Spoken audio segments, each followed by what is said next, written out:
Physical training in schools. Physical culture forms a necessary part of a complete system of education. It plays an important part not only in developing the body and improving health, but also in building up character. And as there is a very close relation between mind and body, the development of the latter necessarily makes the former active and strong. The body may be trained in various ways.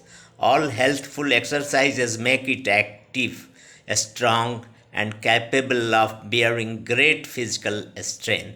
But the best way of arriving at the results of physical culture is to train it in such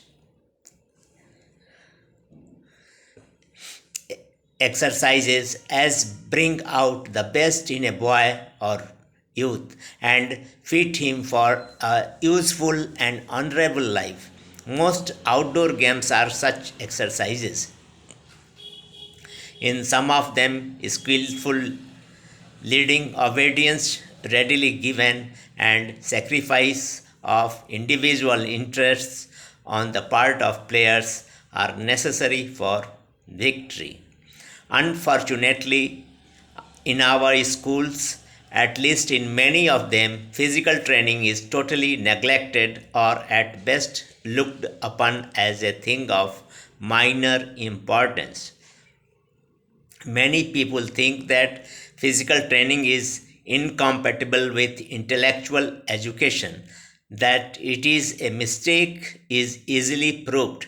Fortunately, the idea is steadily gaining ground that physical training is not only not antagonistic to intellectual progress but helps it.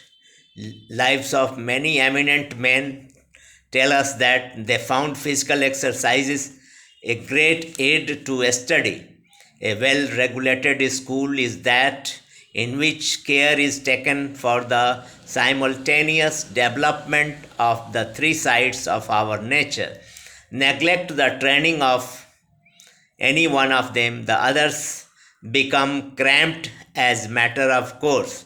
There should therefore be arrangements in every school for the training of the body side by side with intellectual education, and if it really intends to qualify its pupils for the serious affairs of life, it must make physical training compulsory, else it will not be of much use. As said above, the body may be trained in many ways. All of them, however, cannot be conveniently introduced in a school. Some are very expensive and some have other drawbacks, but outdoor games are not very costly and at the same time they are the best means of training the body. Every educational institution should therefore have cricket, football, and hockey teams. Some Indian methods are also very good and may well be introduced in our schools. It will be clear from the above that physical training is a great necessity and must be given its proper place in the education of our boys.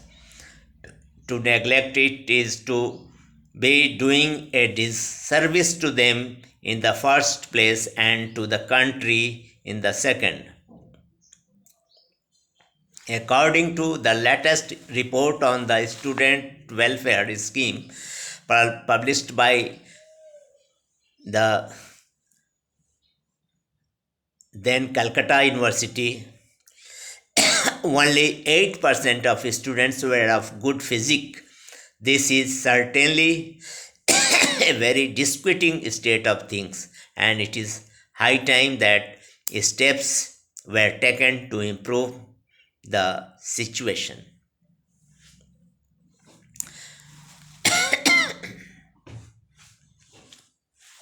Please like and share and subscribe my channel.